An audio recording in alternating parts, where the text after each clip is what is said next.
You're listening to the Home and Outdoor Living Podcast. I'm your host, Michael Garcia, and my goal is to educate you on various home living topics and provide you with actionable steps to take in your projects. If you're a homeowner, you're in the right place. On to today's episode.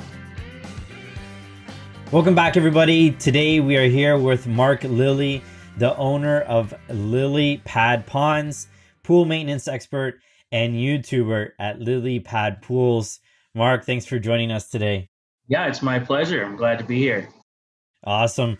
So today we have you on here because, as I just alluded to, when it comes to pool service and repairs, that's what you do. That's your forte. You've been doing it for 13 years, and we could consider you an expert at it. And pools are probably the oldest landscape feature possible, in outdoor living space, I would imagine. And they've been here forever. And often we hear from homeowners, they get a pool, they inherit it, they have no idea what to do with it. It might not be functioning at 100%, or it has some repairs, or now they need to do regular service to it. Where does this person start?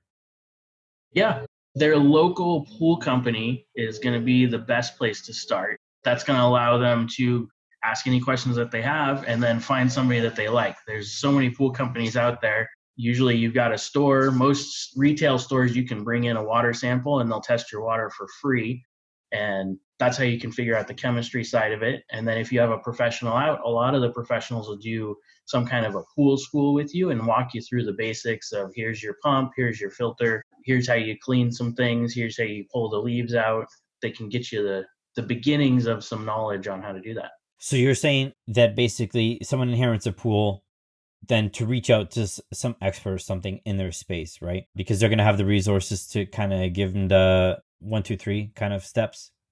Yeah, definitely. So like the way that I do it, I have people come to me and say, hey, I just got a pool. I want to do a pool school or learn what to do.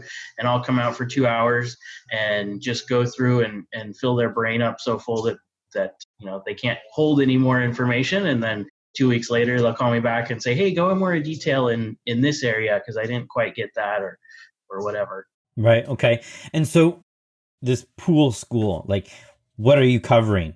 What does somebody need to know about the pool in order to keep it running? Like, what's the worst thing that could happen if they don't do this? Does the pool blow up? It's rare. It is possible to blow up a pool, at least the equipment pad. You can blow up a filter if you turn the valve wrong. But most of the time, it's going to be algae or uncomfortable swimming. So you'll get a lot of debris in the pool and you don't know how to pull it out, or you're going to get chemistry that's going to start destroying the equipment or being uncomfortable to swim in. Say your pH is too high or too low. The pH of our eyes is about 7.3. And so you want your pool to be somewhere in that arena. If it's too low, it's going to dry out your skin and hurt your eyes. If it's too high, it's going to make your skin feel weird and potentially cause chemical burns depending on how high it is. So there's two things you really want to do in swimming pools. There's filtration and then there's water balance. And the filtration and debris removal is you pull all the leaves out of the pool, the equipment set. There's skimmers that pull the leaves off the top. So that's where you start at getting the big leaves and stuff. You can skim it out. You can get a pool vacuum all the stuff off the bottom. Then your pool filters what's going to pull out the fine debris, the sand and the pollen and all that stuff.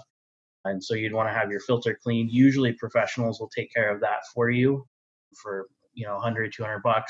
They can get that done. And that's about every 3 months you want to do that. And then your water balance, there's about 5 really important things in water balance that you want to do: your chlorine, your pH, your total carbonate alkalinity, your calcium hardness, and your cyanuric acid. Those are going to be your most important chemical balances that you're going to want to look at. And your local pool company can help you test those. There's also test strips or test kits that you can do it yourself. And then you can learn about the different ranges and what you need to do, where you need those different things to be.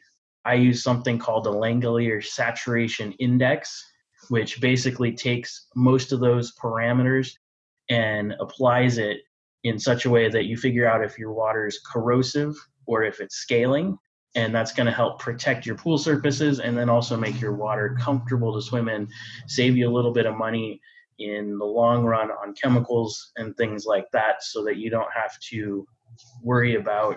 It helps you not spend as much money because you're not adding a whole bunch of this chemical, a whole bunch of that chemical. When your water's balanced, you only have to add the minimal amounts. Right. No, that makes sense. So essentially, when it comes to servicing a pool, are we splitting it into two categories here? Filtration and water quality, right? Yeah. Yep. And so filtration is about physical debris, but also fine debris that you can't really see as much, right? And then, of course, the vacuuming part comes into that scenario. And then the water quality, which is the 5 different basis points to make sure that the water is safe to actually, use, basically, right?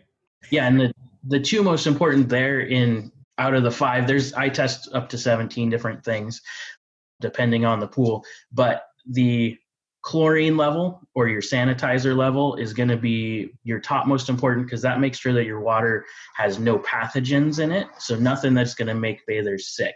And so you always want to make sure you have at least 1 part per million. 2 or 3 is usually a better spot to be in, 2 or 3 parts per million. And then your pH is going to be your next most important factor, and keeping that within a 7.2 to 7.8 range, ideally around 7.5, is going to be your optimal spot. And the rest of the stuff is very important, but those two are going to be your top most important things. If you don't test anything else in your pool water, you want to make sure that there's a sanitizer and that your pH is in a good level. So I guess there's two ways for someone to go about the servicing route, right? It's go to a pool school, probably go to YouTube, learn everything you need to know, and then have everything you need at home so that you can go ahead and do the servicing yourself. How often, the least amount of servicing that you have to do, and the most? Like, do you have to do this every day, weekly, monthly? And, what's the range for that? Yeah, so it's going to depend pool per pool, but in general, once a week is usually a good amount to go out. I test when I do service for my clients. I come out once a week. I test the chemicals, clean the pool, clean the filter if it needs it, take care of everything for them. And then when you add the chemicals, you can usually get about a week's worth before they get out of whack again. And if you have a ton of debris, say it's the middle of fall and you've got some oak trees or something, some really leafy trees above your pool, you might want to go out a little more often, because you're just going to have so much debris that once a week's not going to be enough. But generally, say you're in a state that has more enclosed pools, you're not going to get a ton of debris in the pool.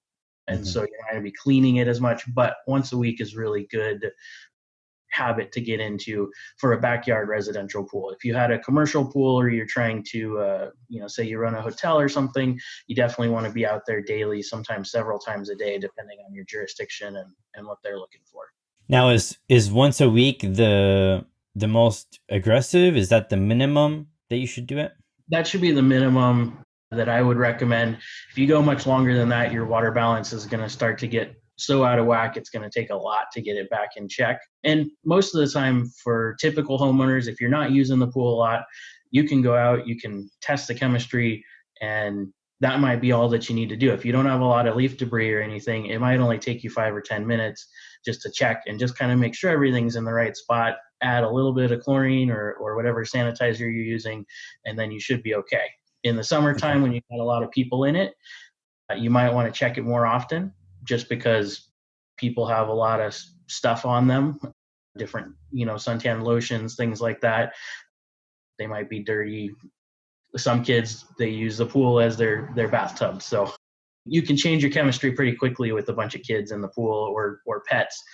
So in the summertime, I would definitely check it more often if you're having a lot of pool parties. In the wintertime, you might be able to sneak it out to 2 weeks when there's nobody using it and the water's pretty cold. Usually you don't have as much variation in chemistry then. But I would say once a week is pretty much the golden standard, and what most pool professionals will come out and do for you. Right. So the most aggressive would be daily, and the average is about a week, and the most you'd probably ever leave it is 2 weeks without service. Right. Okay. Now, people like me, where we don't want to have too many things on our honey-do list at home, we're thinking like, is there a way to automate this? I mean, hiring a pool company is going to be your easiest way to eliminate it from your life altogether. You can go on vacation, you can do whatever you want. You don't have to think about the pool anymore. You'll know that it's being taken care of. The other option is there is some automation that they have as far as on equipment sets. You can have digital testers that'll test the water for you and add chemicals based on what the water needs. Those are in the $3,000 to $5,000 range, depending on what equipment you have, if you wanted to add something like that on. And for the most part, you're still going to want to test the chemistry and make sure that it's still doing the right thing for you. Check to make sure you have enough chlorine acid, whatever, in your containers that's going to add stuff to the water. A salt system is another way that you can go, that it automatically adds some sanitizer to the water as well. So, I mean, those things, you can get a little bit more time out of it, but still generally you're going to want to check to make sure that your different chemicals are in a good spot, and then make sure that nothing's going terribly wrong. It's like you want to check your smoke detectors every so often. You might as well make sure that your pool is something that your family's actually swimming in and covering their body with. You want to make sure that's balanced and proper and where it should be. Right. No, that makes sense. So really, it's still quite a manual task, even with a little bit of automation out there, because it's a water quality thing. Like, really, you don't want to risk too much, right? So you want to still check it out, basically. Most of the time, a pool is between, $40,000 to, you can spend $200,000 on a really nice pool if you want. And I mean, that's like having a Lamborghini or a Ferrari in your driveway. You wouldn't just leave it out there and never touch it and not want to protect it or cover it or wax it or anything like that. And so it's an investment. It's something that's expensive. You wouldn't want to let the chemistry drift and then start to actually eat away years of life from your pool shell. It's just not worth, if you put that much money into it, it's not worth letting it go. You'd rather Right. keep up. And that's why oftentimes people will just hire a professional just to deal with it, and they don't have to worry about it. Just like when you take your car to a mechanic, you want to go somebody that's qualified as well. So that's another thing. If you do decide to hire somebody, making sure they have licenses, insurance, certifications, and things like that, that's going to be really important to help make sure that they actually know what they're doing, and they aren't just a college kid trying to make a couple bucks, but they actually understand fully the water chemistry and what it's doing and why it's doing that. And then they can help you with any other problems that might come up too. You go, hey, I saw this thing and I want to know more about this. If they can come out and they can explain that to you and teach you about it, then that they're the right guy for your pool. Right. No, of course. So, because it's not just the water quality for us swimming in it. Of course, our health is really important, but it's also the integrity of the structure of itself, right? Because if it's a vinyl liner pool, we could deteriorate the liner faster, or concrete or fiberglass, right? So that makes sense to me, right? Is there anything that we've missed from like the service, weekly or bi-weekly? Like, is there anything else that we should be looking out for? I think for the most part, that's what you're looking for. I would say if you're looking for a company, having somebody, again, with licenses and certifications is really useful. And then word of mouth. I mean, if you ask your friends with pool guys, that's where a lot of people will learn about who the people they should use and who the people they shouldn't use are. And usually the quality companies will shine and people want to recommend them. Yeah, you got it. Well, awesome. Well, thanks, Mark, for shedding some light on the pool service. I didn't know anything before we walked into this, and now I feel like I understand at least a little bit and educate our clients as well. Any final last words before we jet off that you want to leave with the listener? I would say if you have a pool, just go check your water. Go take a look at it and see what you can see. And if you don't know something about what's going on, then find somebody who does. Most pool companies are going to be super helpful about teaching you and helping you learn what's going on and why it's doing that. And so I'd say just go take a look at your water. Well, thanks for joining us today, Mark. If you guys have any questions, feel free to reach out to Mark. Again, Lily Pad Pools on the interwebs and YouTube. And we'll see you next time. All right. See you guys later. Thanks for listening. If you found value in this episode, you can support us for free by subscribing, rating, and reviewing this podcast. See you next time.